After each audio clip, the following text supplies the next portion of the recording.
لا حول ولا قوة إلا بالله العلي العظيم.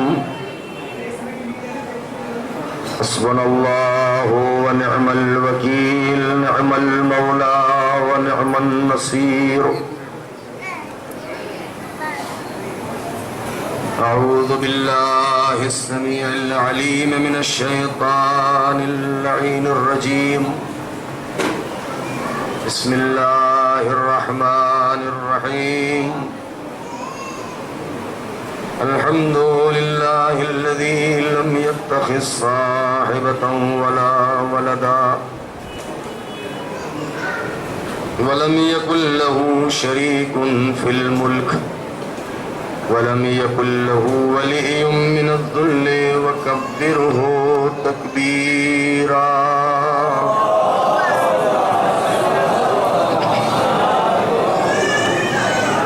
والصلاة والسلام والتحية والإكرام على النبي الأمي المكي المدني القرشي الهاشمي الأبتعي سيدنا ومولانا ومقتدانا وهادينا أبي القاسم محمد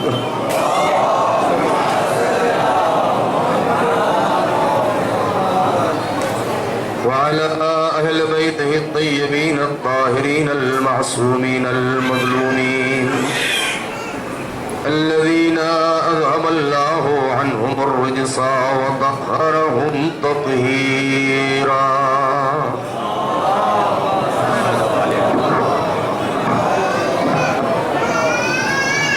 ولعنة الله على أعدائهم أجمعين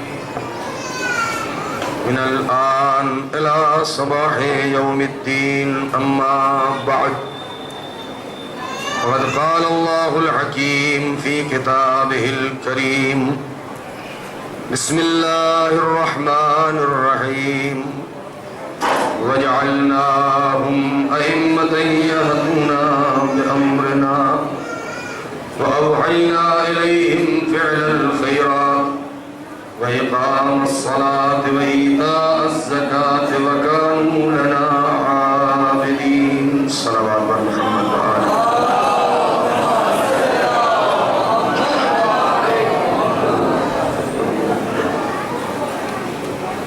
عزیزان محترم، مومنین کرام، اللہ تعالی عزیز، چونکہ آج اتحاد کے مطابق جلوس رمضان مبارک بھی برآمد ہونا ہے، لہذا وقت کا خیال رکھتے ہوئے اختصار سے کام لینا ہے. لہذا اپنے اس مختصر سے وقت میں ایک دو اہم باتیں ہیں جو آپ کی خدمت میں عرض کرنا ہے. یہ آیت کریمہ جس کے ذیل میں مسلسل آپ سے گفتگو کرنے کا شرف ملا ہے، جس میں خالق کائنات اس بات کا اعلان کر رہا ہے کہ ہم نے ان لوگوں کو امام بنایا ہے کہ جو ہمارے حکم سے لوگوں کی ہدایت کرتے ہیں، اور ہم نے ان کی طرف ساری اچھائیوں اور نیکیوں کی وحی کر دی ہے. ساری نیکیاں ہم نے انہیں بتا دی ہیں. ہم نے انہیں نماز کا حکم دے دیا ہے. ہم نے انہیں زکوٰۃ ادا کرنے کا حکم دے دیا ہے. عنوان گفتگو ہے کربلا جلوگاہ کردار اہل بیت. صبح سے شام تک آپ حضرات مجلسوں میں شرکت کر رہے ہیں، اور اس فرشتہ کی برکت سے ہمارے بچوں کو بہت کچھ سرمایہ علم مل رہا ہے. اسلام دین فطرت ہے. اس کی سب سے بڑی دلیل یہ ہے کہ ہمارے مذہب اسلام میں جتنے بھی قوانین ہیں، جتنے بھی احکامات ہیں، جتنے بھی دستورات ہیں، وہ سب کے سب فطرت انسانی کے مطابق ہیں، کوئی ایک قانون بھی فطرت کے خلاف نہیں ہے، سارے احکام فطرت کے مطابق ہیں، اور اس انداز سے کہ عقل بشر اس کو قبول کرنے پر آمادہ ہے۔ ایک صاف ستھرا دین ہے، ایک صاف ستھرا مذہب ہے کہ جس کے اندر انسانوں سے لے کر کے حیوانوں میں جتنے بھی انواع و اقسام ہیں، یہاں تک کہ چھوٹے سے چھوٹے جانور کے حقوق تک موجود ہیں۔ اسلام نہ اس بات کی اجازت دیتا ہے کہ تم اپنے کو برباد کر ڈالو، نہ اس بات کی اجازت دیتا ہے تم کسی سے اس کے حق کو چھین لو۔ لہذا اسلام طرز انسانیت دے رہا ہے، اور یہی وہ اخلاق ہے، یہی وہ کردار ہے جس کا اعلان کرتے ہوئے پیغمبر نے اپنی رسالت کا اعلان کیا کہ بعثت لأتمم مکارم الاخلاق، کہ ہم کو مجھے پروردگار نے اس لیے مبعوث رسالت کیا ہے کہ میں لوگوں کے درمیان اخلاقیات کو پائے تکمیل تک پہنچاؤں۔ لہذا جہاں بہت سارے اخلاقیات ہیں، جہاں سارے حقوق کی رعایت کرنے کا حکم دیا ہے اسلام نے اور قرآن نے اور پروردگار عالم نے، کہ اگر خدا کی قسم سارے انسان ان دستورات کے اوپر عمل کرنے لگے تو جنت کسی اور چیز کا نام نہیں ہے، یہی دنیا جنت بن جائے، انسان چین و سکون کے ساتھ جیے، دوسروں کو جینے دے۔ میں نے کسی موقع پر علماء اخلاق کی ایک مختصر سی گفتگو آپ کے سامنے پیش کیا تھا، اس کا خلاصہ میں ذرا سا صرف تاکہ ذہن آپ کے نزدیک ہو جائے، اور وہ یہ کہ علماء اخلاق اس بات کو بیان کرتے ہیں کہ انسان جب اس دنیا میں قدم رکھتا ہے تو اپنے ساتھ جہاں بہت ساری صلاحیتیں لے کر کے آتا ہے، جہاں اس کے اندر دیکھنے کی قوت ہے، بولنے کی قوت ہے، سوچنے سمجھنے کی قوت ہے، جہاں اس کے دل میں الفت و مودت ہے، نفرت کا جذبہ ہے، جہاں یہ ساری چیزیں پائی جاتی ہیں، انسان کے اندر اپنے کو بچانے کا جذبہ ہے، بھوک لگتی ہے انسان کو، اسی جگہ پر تین اہم صلاحیتیں لے کر کے آتا ہے۔ میں بیان کر چکا ہوں، صرف جن لوگوں نے نہیں سنا ہے میں اپنے بچوں کو بیان کرنا چاہتا ہوں کہ وہی تین اہم طاقتیں ہیں، تین اہم صلاحیتیں ہیں۔ انسان کو انسان بننے کے لیے بہت توجہ چاہتا ہوں۔ دیکھیے، انسان کا کمال یہ نہیں ہے کہ وہ انسان خدا بن بیٹھے، نہیں، بہت توجہ چاہتا ہوں، جو میسج دینا چاہتا ہوں۔ انسان کا کمال یہ نہیں ہے کہ وہ انسان پیدا ہوا ہے اور خدا بن بیٹھے اور خدائی کا دعویٰ کر لے۔ انسان کا سب سے بڑا کمال یہ ہے کہ انسان پیدا ہوا ہے تو انسان ہی بن کے دنیا سے جائے۔ یہ سب سے بڑا پیغام ہے، یہ سب سے بڑا کمال ہے انسان کا کہ وہ انسان بن کے جائے۔ انسان کی حقیقت کیا ہے؟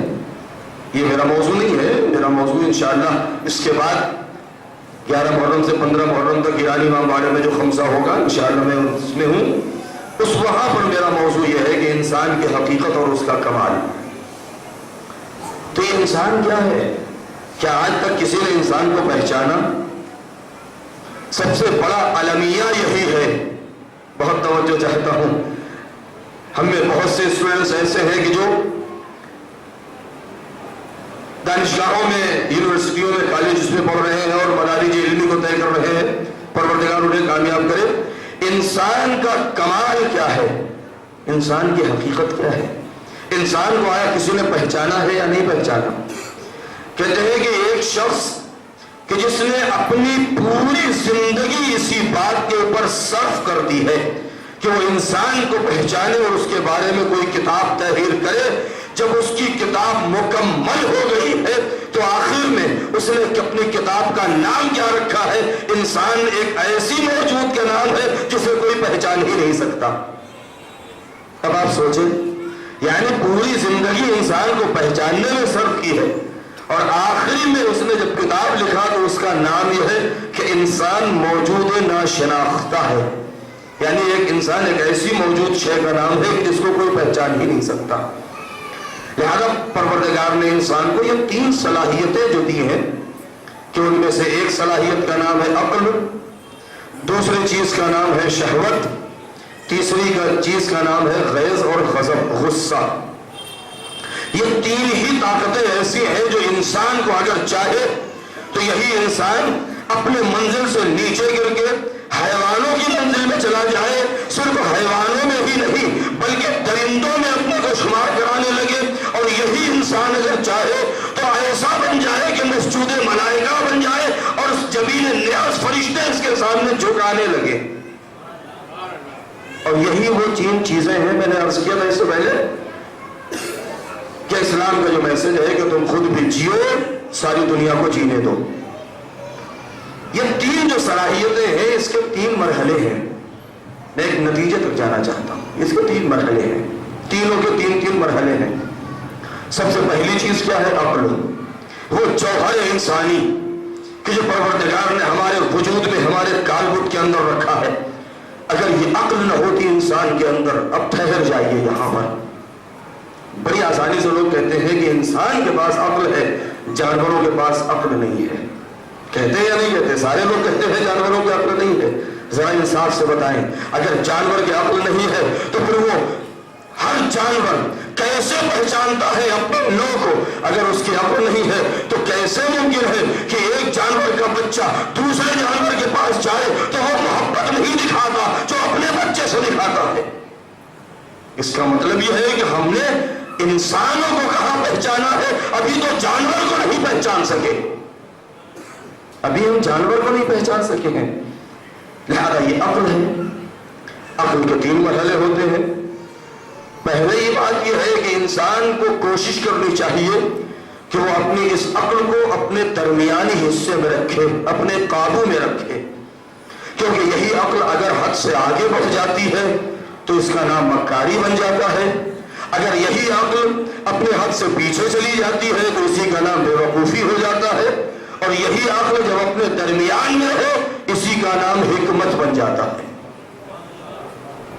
اگر انسان مکاری پر اتر آئے تو دوسرے کو جینے نہ دے گا. اگر بے وقوف بن کے رہے تو خود جی نہیں پائے گا. اسلام کہتا ہے کہ نہ تم مکاری کرو نہ بے وقوف بن کے رہو بلکہ حکیم بن کے رہو تاکہ خود بھی جیو، دوسروں کو جینے کا سلیقہ سکھاؤ. دوسری طاقت ہے شہوت. شہوت کیا ہے؟ ایک ایسی طاقت ہے کہ جس کے ذریعے سے انسان اپنی نسل کو آگے بڑھاتا ہے. یہی طاقت اگر اپنی حد سے آگے بڑھ جائے تو ہمارے معاشرے میں اسے کہتے ہیں ہوا و ہوس، ہوس رانی. اور اگر یہی اپنے حد سے پیچھے ہٹ جائے تو اسی کو کہا جاتا ہے بے حسی، کہ انسان بے حس ہے. لیکن اگر یہی طاقت اپنے درمیان میں رہ جائے اسی کا نام پڑ جاتا ہے پاک دامنی اور عفت. اگر معاشرے میں کوئی انسان ہوا و ہوس پر اتر آئے تو کسی کے ناموس کا خیال نہیں رکھے گا.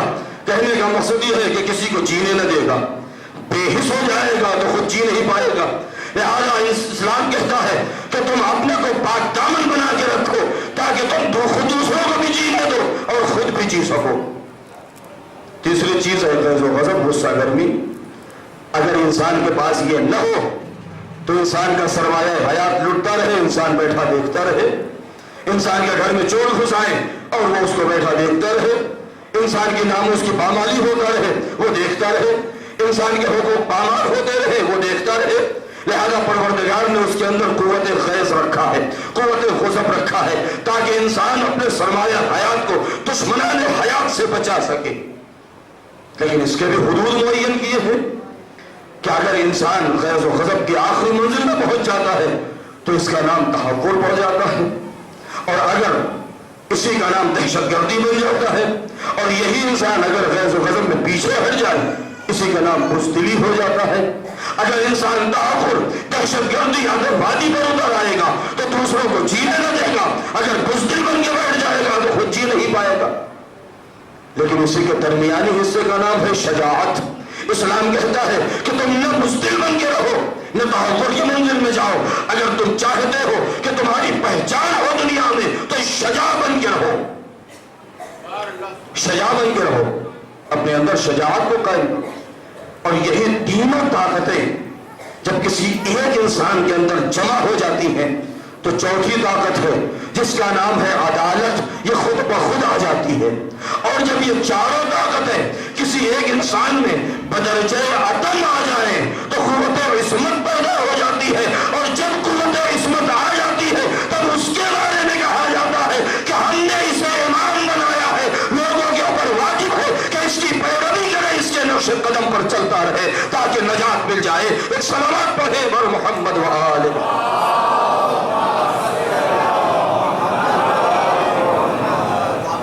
یہ مقدمہ آپ نے سن لیا. نتیجہ ہمارے معاشرے میں ایک لفظ ہے، معاشرے میں نہیں اسلام میں، جس کو آج دنیا نے کتنا بدنام کر دیا ہے جبکہ کتنا مقدس لفظ ہے. وہ کون سا لفظ ہے؟ ایک دن میں نے اشارہ کیا تھا، میں نے کہا تھا کسی دن بیان کروں گا، اور وہ ہے لفظ جہاد. یہ لفظ جہاد سے ہم اور آپ کیا سمجھتے ہیں؟ آج پوری کائنات میں اسلام کو بدنام کرنے کے لیے اسی لفظ کا سہارا لیا جا رہا ہے کہ اسلام کے اندر جہاد پایا جاتا ہے. عزیزو، جہاد کے معنی کو سمجھیں پہلے کہ جہاد ہے کیا چیز. جہاد کسے کہتے ہیں؟ یہ قرآن میں جو بار بار لفظ جہاد آیا ہے، وَجَاهِدُوا فِينَا لَنَهْدِيَنَّهُمْ سُبُلَنَا، یا تم اللہ کی راہ میں جہاد کرو، اس کے معنی ہرگز یہ نہیں ہے. پورے قرآن میں شاید کہیں اس کے یہ معنی نہیں ہوں گے جہاد کے کہ تم تلوار لے کر کے میدان میں آ جاؤ. ہرگز جہاد کے یہ معنی نہیں ہے. کس نے کہہ دیا ہے آپ سے؟ لیکن اسی لفظ کے ذریعے سے آج اسلام کو بدنام کرنے کی کوشش کی جا رہی ہے. جہاد لفظ جہد سے آیا ہے. جہد کے معنی ہوتے ہیں کوشش کرنا، محنت کرنا. جہاد اللہ کے راہ میں جہاد کرنا، اس کے معنی یہ ہے کہ تم کوشش کرو، محنت کرو تاکہ حقوق کو، یعنی بلکہ یوں کہہ دیا جائے کہ تم محنت کرو، کوشش کرو تاکہ کلمہ حق دنیا کے سامنے پہچانا جا سکے. اس کے معنی ہے جہاد کے. جہاد کے معنی تلوار چلانا نہیں ہے. دیکھیے، جہاد کے دو طریقے ہو سکتے ہیں. جہاد دو طریقے سے ہے، بلکہ یوں کہہ دیا جائے کہ دو لفظ ہے کہ جس کو لوگوں نے آپس میں ملا دیا ہے اور سمجھ نہیں پائے ہیں. ایک لفظ ہے جس کا نام ہے قتال، اور ایک لفظ ہے جسے کہتے ہیں جہاد. قتال اور جہاد میں بہت بڑا فرق ہے. قتال اسے کہتے ہیں کہ جب دو انسان یا چند افراد شمشیر لے کر کے میدان میں اتر جائیں اور ایک دوسرے کے زندگی کا خاتمہ کرنے پر اتر آئے، چاہے اس کے اندر کوئی اچھا مقصد ہو چاہے نہ ہو، تو ایسے معرکے کو قتال کہا جاتا ہے کہ جب ایک دوسرے کو قتل کرنا چاہے. لیکن جب کسی میدان میں لوگ اتر آئیں، چاہے ان کے ہاتھ میں تلوار نہ ہو، اپنے حق کو ثابت کرنے کے لیے آئے، تو اس معرکے کو نام جہاد بن جاتا ہے.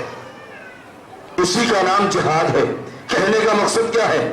قتال بغیر تلوار کے نہیں ہو سکتا، لیکن جہاد اسے کہتے ہیں کہ جہاں ہتھیار استعمال کرنے کی کوئی ضرورت نہیں ہوتی ہے. اسی لیے پیغمبر اسلام نے جو یہ آواز دی تھی کہ جہاد کی دو قسمیں ہیں، بلکہ یہاں پر ٹھہر کے جملہ کہہ دوں میں آپ کی خدمت میں کہ قتال کے اندر خیانت پائی جاتی ہے، جہاد کے اندر امانت داری پائی جاتی ہے. خیانت کار جہاد نہیں کر سکتے، قتال کر سکتے ہیں. جہاد کرنے والے اللہ کی راہ میں کبھی خیانت نہیں کر سکتے. یہ ہے نتیجہ گفتگو. لہذا انسان جہاد کو پہچانے تو صحیح کہ جہاد کسے کہتے ہیں. اللہ کی راہ میں جہاد کرنا. نتیجہ سنیے گا، میں بات آج جلدی ختم کرنا چاہتا ہوں کہ اگر اسلحے سے انسان بے نیاز ہو جائے اور اپنے حق کو ثابت کر لے جائے تو اسے جہاد کہتے ہیں. دوسری بات، قتال اسے کہتے ہیں کہ جب سامنے والے کے مقصد کے ساتھ اس کا وجود ختم کر دیا جائے. لیکن جہاد اسے کہتے ہیں کہ اندر کا کفر ختم کر دیا جائے، اس کے اندر کا وجود باقی رہ جائے. اسے کہتے ہیں جہاد. جہاد ایک بہت ہی مقدس لفظ ہے، بلکہ دوسرے لفظوں میں کہہ دوں کہ قتال اور جہاد میں فرق کیا ہے؟ جب لوگ پلٹ کے آئے، اب کون سی جنگ کا واقعہ ہے، مختلف ہے. پیغمبر کی یہ حدیث معروف ہے کہ جنگ خیبر یا خندق یا بدر و احد کہیں سے لوگ مجاہدین پلٹ کے آئے ہیں اور ایک مرتبہ نبی خدا کے سامنے آئے، اور آنے کے بعد اپنی بہادری کا سب نے کلمہ پڑھا اور سب نے بتایا کہ یا رسول اللہ ہم نے ایسے جنگ کی اور ایسے جنگ کی، اور ہم نے دشمن کو یوں شکست دیا ہے اور ایسے کیا ہے اور ویسے کیا ہے، اور ہم نے اتنے تیر کھائے ہیں، اتنے زخم کھائے ہیں. تو نبی نے کیا فرمایا؟ مرحبا بکم، شاباش، تم لوگوں نے بہت اچھا کام کیا ہے کہ میدان کو جیت کر کے آئے ہو. لیکن اس کے بعد آپ نے کیا فرمایا؟ کہا کہ تم نے بہت اچھا کام کیا ہے، تم نے دشمنوں کا خاتمہ کر دیا، تم نے پرچم اسلام کو بلند کر دیا، تم نے زخموں اپنے بدن پر تیر کھائے ہیں، بدن پر زخم کھائے ہیں، تم بھوکے رہے، تم پیاسے رہے، تم نے مال غنیمت لوٹا، تم نے دشمنوں کو بھگا دیا، یہ سب کام تم نے بہت اچھا کیا ہے. لیکن ایک جملہ جو آپ فرماتے ہیں وہ کیا ہے کہ تم نے بہت اچھا کام کیا، لیکن تم نے ابھی تک جہاد اصغر کیا ہے. وعلیکم بالجہاد الاکبر، ابھی تو تم نے چھوٹا جہاد کیا ہے، ابھی تمہارے اوپر بڑا جہاد کرنا باقی ہے. جیسے ہی نبی نے یہ کہا کہ ابھی تو تمہارے اوپر بڑا جہاد باقی ہے، علیکم بالجہاد الاکبر، تو ایک مرتبہ لوگوں کی آنکھیں پھٹی کی پھٹی رہ گئیں. ارے ہم نے تو زخم کھائے ہیں، ارے ہم نے تو اپنا مال و اسباب لٹایا ہے، ارے ہم نے تو اتنی محنت کی ہے، بھوکے پیاسے رہے ہیں، ہم نے تو شمشیر چلائی ہے، یہ جہاد اصغر ہے. پوچھا کہ یا نبی اللہ آخر جہاد اکبر کیا ہے؟ اس وقت نبی نے فرمایا کہ جہاد اکبر کسے کہتے ہیں آپ نے وضاحت کی ہے، اور اس وضاحت کا وقت نہیں ہے، لیکن آپ نے کیا فرمایا؟ جب شجاعت کی تعریف کی ہے تو آواز دی الشجاع من غلب ہوا. شجاع اسے کہتے ہیں، شجاع اسے نہیں کہتے، بہادر اسے نہیں کہتے، مجاہد اسے نہیں کہتے جو میدان میں جا کے دشمنوں کا کلا کما کر دے. ارے نہیں، باہر کے دشمنوں سے لڑنا جہاد اصغر ہے، اپنے آپ سے لڑنا جہاد اکبر ہے. صلوات پڑھے بر محمد و آل محمد.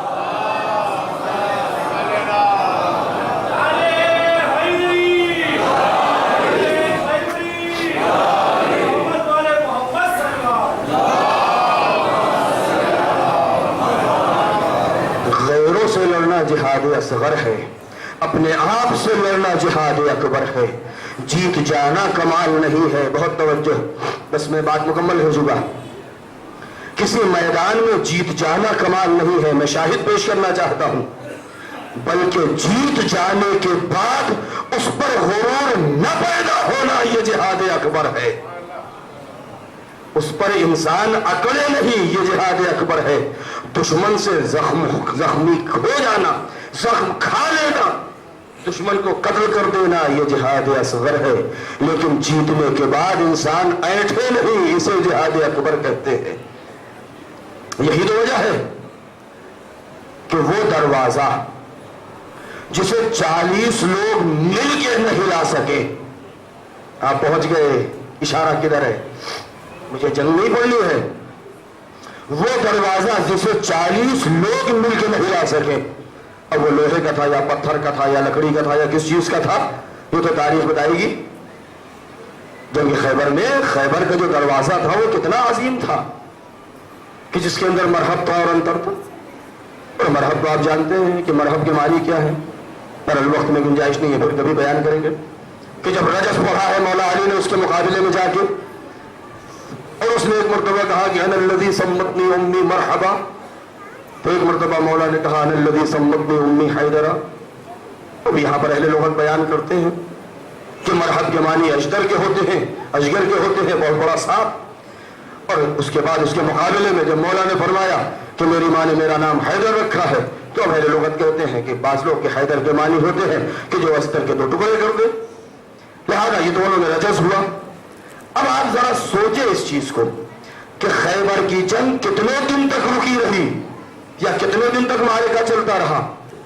مختلف روایتیں ہیں، مختلف تاریخوں میں ہیں کہ لوگ جاتے رہے، علم پھینک کے بھاگتے رہے. اب یہاں پر ایک جملہ لوگ تو میں کہہ دیتا کہ یہ بتائیے کہ جو مجاہدین جا رہے تھے اور واپس چلے آ رہے تھے، یا بقول مورخین کے کہ علم کو چھوڑ کے آ رہے تھے،